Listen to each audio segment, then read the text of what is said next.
চিরঞ্জিবিতে ফোনটা পড়ে গেছিল, পড়ে যে গেছে। আদমি কো দেখো। কোথায় বাড়ি, কোথায়? চাবি বন্ধ কর। বাড়ি কোথায়? বাড়ি কোথায়?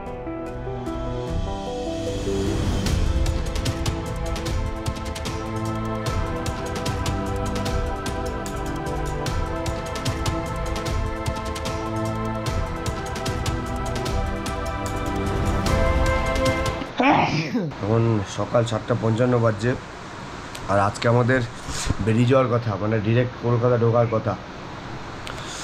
তো আরও আগে বেরোনোর কথা ছিল, কিন্তু বৃষ্টি হচ্ছে, কি হবে জানি না। ব্যাংক ব্যালেন্স ফাঁকা। আজকে যদি না যেতে পারি বাড়ি, তাহলে আমাদের রাস্তায় শুতে হবে, ঠিক আছে। আর যে হারে বৃষ্টি শুরু হয়েছে, মনে হয় না 2-1 ঘন্টাতে থামবে। দেখা যাক, সারা রাত গাড়ি চালাবো আজকে দরকার হলে। তো আমরা পুরো রেডি হয়ে বসে আছি, আর এখন প্রায় কটা বাজে? 9টা বেজে গেছে নাকি? এখন টাইম 8:50। আমরা বেরোতে পারিনি এখনও, আর বাইরের কন্ডিশন এই যে। আজকে কি হবে আমাদের ভগবান জানে। মোটামুটি 9টা বেজে গেছে, বেরোতে পারিনি এখনও। আর তারপর আমরা শিলিগুড়ি থেকে আরও 50 কিলোমিটার পাহাড়ে উপরে আছি। তো এখান থেকে শিলিগুড়ি যেতে মোটামুটি 3 ঘন্টা লেগে যাবে। তারপর ওখান থেকে বাড়ি যাওয়ার টাইম তো সবাই জানাই আছে। ছাতা তো আমাদের কাছে নেই, তো এই রেইন কভারটাকে এরকম করে ওই ঘরে যাচ্ছি। হর হর মহাদেব।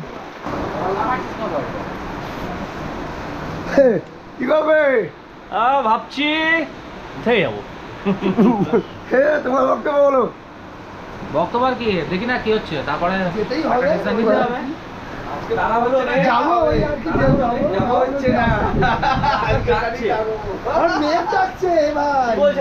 যাওয়ার কথা বলবে না, যাওয়ার কথা বললেই ভগবান রেগে যাচ্ছে।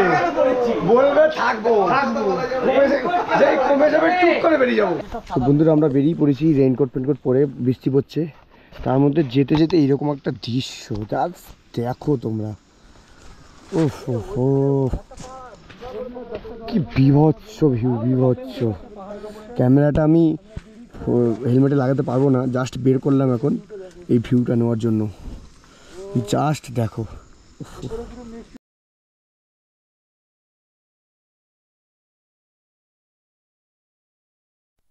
যা শিলিগুড়ি শহর পার হচ্ছি, আর এইদিকে বৃষ্টি নেই, টোটাল বৃষ্টি ওই দিক কি হয়েছিল, এদিকে একদমই বৃষ্টি নেই।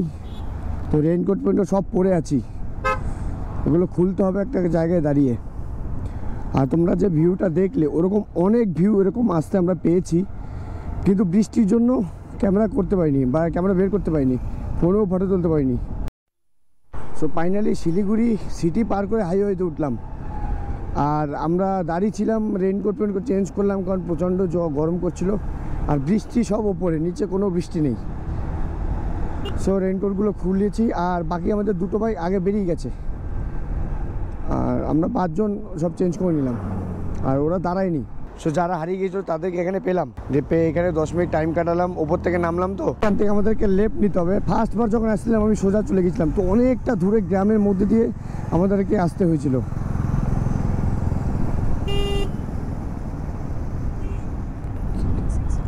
দেখো লেফট সাইড দিয়ে পুরো চা বাগান, আর দুই দিকেই পুরো চা বাগান আছে। আর আমরা একটু চা বাগানে দাঁড়াবো, দাঁড়িয়ে 2টো ফটো তুলবো, 2টো রিলস করবো, দেন যাবো। জায়গাটার নাম হলো চিকেন নেক, মানে শিলিগুড়ির ঠিক সিটির ঠিক আগে। আর এই জায়গাটা প্রচুর পরিমাণে আর্মি ডিপ্লয় করা হচ্ছে, তার কারণ এইদিকে 2 দিকে, এইদিকে বাংলাদেশ, এদিকে নেপাল, আর ইন্ডিয়ার এরিয়া এখানে 16 কিলোমিটার, মানে এখান থেকে 8 কিলোমিটার দূরে বাংলাদেশ, আর এখান থেকে 8 কিলোমিটার দূরে নেপাল। সো এই এরিয়ার মাধ্যমে পুরো আমাদের যে 7 সিস্টার রাজ্য আছে সেগুলোর সঙ্গে কানেকশন আছে। সো যার জন্য এইটা যেন সিকিউর থাকে, ওই জন্য প্রচুর পরিমাণে আর্মি ডিপ্লয় করা থাকে এখানে।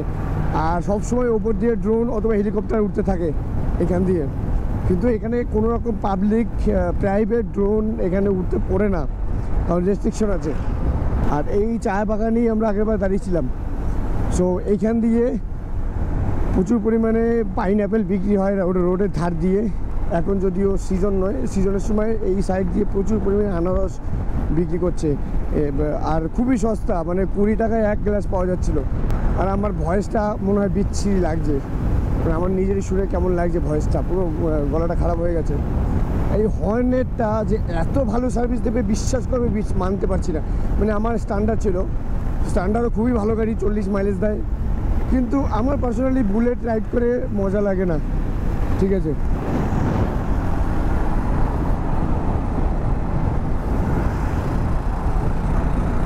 আচ্ছা আমাকে বললো চা খাবে সামনে। যাই হোক, আমার পার্সোনালি বুলেট চালিয়ে ভালো লাগে না, পাহাড়ে বলো বা যে কোনো জায়গায় বলো, আমার একটু এরকম টান থাকবে, ভালো রেডি পিক আপ ভালো থাকবে, ভালো লাগে। আর হর্নেট গাড়িটা এত সুন্দর স্মুথ, এত টান, মানে আমি জাস্ট মানে অবাক হয়ে গেছি। সো এই গাড়িটাকে আমি আর বিক্রি করছি না, এই গাড়িটাকে আমি রাখছি এখন রাইডের জন্য। এটাকে আমি এখন ঢেলে সাজাবো। তো একটা চা বাগান থেকে দাঁড়ালাম, দাঁড়িয়ে একটু ফটোশ্যুট করে নেবো।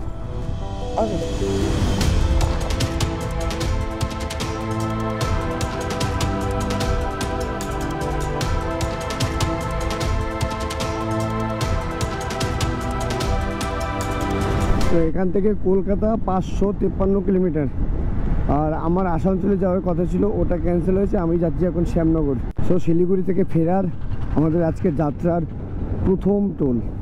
দাঁড়িয়েছিলাম আর গাড়িটা কাত হয়ে গেল, ওখানে এটা লেগে ছিঁড়ে গেছে, মানে নিচে পলিথিনও আছে। আচ্ছা তোমরা কি একটা জিনিস খেয়াল করেছো, মানে আমাদের গ্রুপটা যেখান দিয়ে যাচ্ছে আশেপাশে সমস্ত লোক আমাদের দিকে তাকাচ্ছে। এইটা দেখতে যে এত ভালো লাগছে, মানে কি বলবো, পুরো আমরা রাস্তা কাঁপিয়ে দিচ্ছি যেখান দিয়ে যাচ্ছি। চিরঞ্জিবিতে ফোনটা পড়ে গেছিলো, এই যে এখানে লাগানো ছিল, ফোনটা পড়ে গেছে, পড়ে যে গেছে। যাই হোক, ফোনটা তাও চলছে, এটাই ভালো। এই ধাবাটাতে দাঁড়ালাম। লাঞ্চে আমাদেরকে দিয়েছে ভাত, এটা একটা আলুর তরকারি, ডাল, চাটনি, চিকেন, পেঁয়াজ, পাঁপড়, লেবু। সবাই খেতে ব্যস্ত। আর ওই যে সবজি খায় না ম্যান আলাদা বসেছে আমাদের থেকে। লাঞ্চ করে বেরোলাম, আর এখন টাইম হলো 4:02। এখানে বেশিক্ষণ টাইম কাটায়নি, 40 মিনিটের পরেও টাইম কাটিয়েছি। আর লাঞ্চটা একদম বেকার ছিল, বেকার লাঞ্চ ছিল। মানে এই ট্যুরে সব থেকে ফালতু খাবার আজকে আমরা খেলাম বাড়ি যাওয়ার সময়। আমার তো মনে হচ্ছে এই খাবার খেয়ে আমার পেট খারাপ হবে, একদম বেকার খাবার ছিল। যাই হোক, মোড় গেলাম এখান থেকে 253 কিলোমিটার, আর আমি ওখান থেকে যাবো শ্যামনগর। সো আমাদের রাইডের আজকে সেকেন্ড টোল প্লাজা, আর এখান থেকে মোরগ্রামের ডিস্টেন্স 228, আর এখন টাইম হলো 4:29। বন্ধুরা তোমরা বলো, এইরকম হাইওয়ে পেলে না টেনে কি থাকা যায় গাড়ি বলো? তাও কিন্তু কন্ট্রোলে টানছি। আর এই আয়নাটা লুজ হয়ে গেছে, খুব প্রবলেম হচ্ছে আয়নাটার জন্য। আমাদেরকে সরকার এত সুন্দর হাইওয়ে করে দিচ্ছে, আর হাইওয়েগুলোকে কীভাবে নষ্ট করছে দেখো, পুরো হাইওয়েকে দখল করে নিচ্ছে। মানে আমরাই আমাদের ভালো রাখতে পারি না, পুরো হাইওয়ে সাইড থেকে শুরু করে মাঝখানটা পুরো হাইওয়ে নষ্ট করে দিয়েছে। দেখো কি বলবে বলো। তো এখান থেকে রায়গঞ্জ 36 কিলোমিটার, মালদা 111 কিলোমিটার। মালদা এখন 4:45 বাজে, 5টা 6টার মধ্যে, না 6টা হবে না, 6:30টার মধ্যে রায়গঞ্জ পৌঁছানোর চেষ্টা করব। আমাদেরকে চিরঞ্জিতদা বলছে যে 80-র উপরে টানবি না, নিজেই এখন 85-90 টেনে যাচ্ছে। যাই হোক, ভালো লাগলো যেটা, ফাঁকা রাস্তা পেয়েছে টেনে নিচ্ছি। মোটামুটি আমরা যেখান থেকে যাচ্ছি পুরো রাস্তার সাথে মানে আশেপাশের লোক, সমস্ত লোক আমাদের দিকে তাকাচ্ছে, আলাদাই লাগছে পুরো। 7টা বাইক পুরো সেট আপ পরপর যাচ্ছে, লোকে তাকাবে তো অবশ্যই। ভাই কে কর रहा है भाई, देखो इसको, इस आदमी को देखो, देखो इस आदमी को।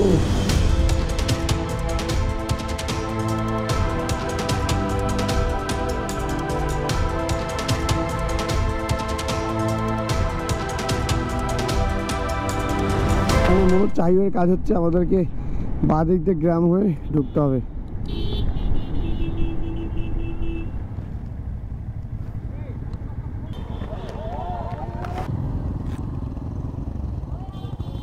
সো এখানে রাস্তা ক্লোজ ছিল, আমরা নিচে নেমে গেলাম, এখন উল্টো দিক থেকে গিয়ে উঠবো।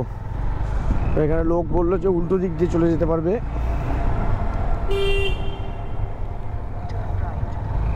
রোড ফার্স্টে ক্লোজ ছিল, খেয়াল করিনি, ডাইভারশন ছিল, সেম রোড দিয়েই পার করে দিচ্ছে।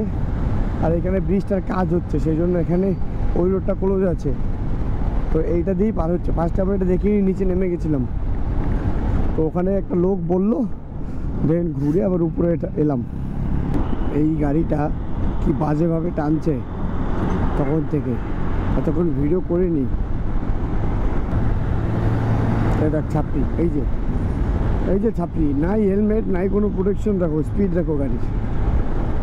আধ ঘন্টা প্রায় চায়ের দোকানে খুঁজলাম, পেলাম না, একটু জল খেতে দাঁড়ালাম। এই সুকোভারটা এটা আমার থার্ড রাইড। সো এই রাইডে এসে এটা ছিঁড়ে গেল, তাও ছিঁড়তো না, তখন একটু স্লিপ কেটে গেছিলাম আর পায়ে টান লেগেছে। বল কোথায় বাড়ি, কোথায়?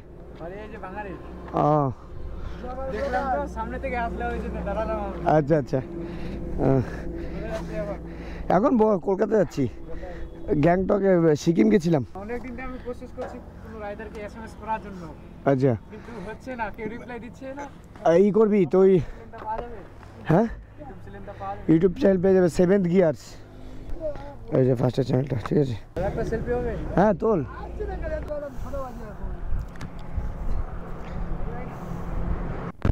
সো টোটোর ছেলে দুটো অনেকক্ষণ ধরে ফলো করেছে, দিয়ে আমরা দাঁড়ালাম, দিয়ে এসে আমাদের কাছে দাঁড়ালো, দিয়ে আমার সঙ্গে সেলফি নিল। First time as a rider আমার কেউ সেলফি নিল, যাক ভালো লাগছে মন থেকে, সিরিয়াসলি মন থেকে ভালো লাগছে, এটাই আমার অ্যাচিভমেন্ট। সো ছোট্ট একটা চা বিরতি দিয়েছি, আর এখন টাইম হলো 6:57, আর মোরগ্রাম এখান থেকে 129 কিলোমিটার ডিস্টেন্স বাকি আছে। তো আশা করি 2.5 থেকে 3 ঘন্টার মধ্যে পৌঁছে যাবো। সো আজকে আমাদের রাইডের থার্ড টোল প্লাজা, আর এটা ঠিক ফারাক্কার একটুখানি আগে।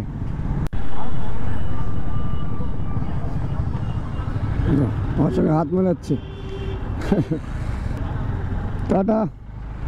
প্রচণ্ড বড় জ্যাম আছে, এটা প্রচুর বড় জ্যাম, ম্যাপে পুরো রেড দেখাচ্ছে, কিন্তু আমার গলা কিন্তু পুরো গেছে কালকে মেঘের মধ্যে বসে থেকে।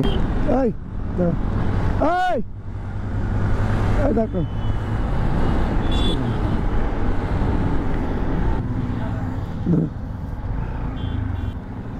কি হচ্ছে, এটা কি হচ্ছে, কি হচ্ছে, কি বাড়ি কোথায়? গাড়া আসতে বন্ধ কর, চাবি বন্ধ কর। বাড়ি কোথায়, বাড়ি কোথায়?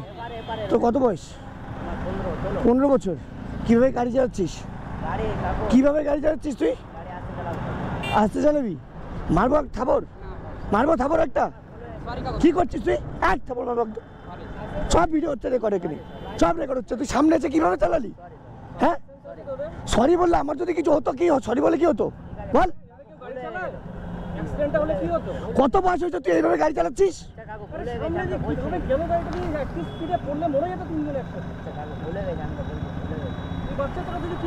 এইটুকু বাচ্চা কিভাবে গাড়ি চালাচ্ছে, পুরোটা রেকর্ড করা আছে আমার কাছে।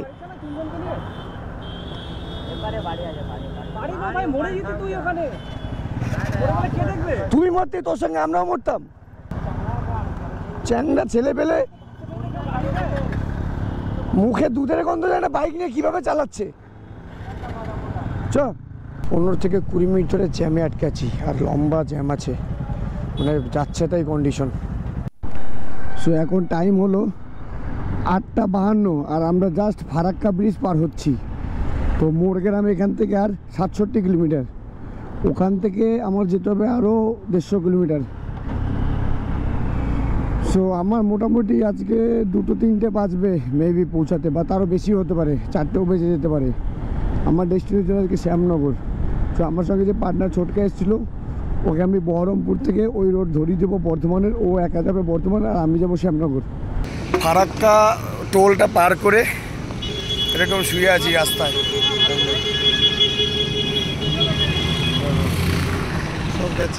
চলো।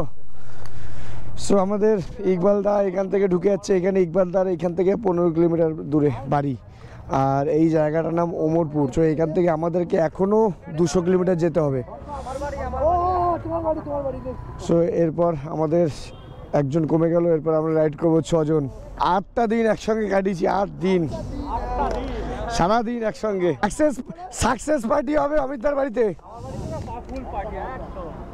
আপু ধাপা দাঁড়িয়েছিলাম, আর এখন টাইম হলো 12টা, 11:30 দাঁড়িয়েছি। আধ ঘন্টার মধ্যে খেয়ে দিয়ে রেডি হয়ে বেরিয়ে পড়ছি। সো এখান থেকে ডিনারটা করে নিলাম, আর শ্যামনগর এখান থেকে 191 কিলোমিটার, আর 3 ঘন্টা 50 মিনিট দেখাচ্ছে, এটা প্রায় 5 ঘন্টা লেগে যাবে, মানে আমার 5টা বাজবে শ্যামনগর ঢুকতে। টাইম হলো 4:27 আর আমার ডেস্টিনেশনে এখনও 23 কিলোমিটার বাকি আছে। মানে কালকে সকাল 10টায় বেরোলাম শিটং থেকে, আর এখন 4:27, মানে আমার 5টা ওভার হয়ে যাবে ঘরে ঢুকতে। 19 ঘন্টা টানা গাড়ি চালালাম, 19 ঘন্টা। হ্যাঁ চলো টাটা। হ্যাঁ হ্যাঁ সো আমি তো চলে গেল, এখন 4:34 বাজছে। সো এইখান থেকে আমার দিদিবাড়ি আর 19 কিলোমিটার। ওটা হোক না, হ্যাঁ আসছি। হ্যাঁ যাই হোক, সো সবাইকে বিদায় দিয়ে আমি আমার ডেস্টিনেশনে পৌঁছে গেছি। এখান থেকে আর 2.3 কিলোমিটার মাত্র। সো এখন টাইম হলো 4:50, মানে 5টায় আমি পৌঁছালাম। পুরো টানা 19 ঘন্টা আমার বাইক চালানো হলো, আর তেল ভরার সুযোগ পেলাম না, পরে এসে ভরে নিয়ে যাব।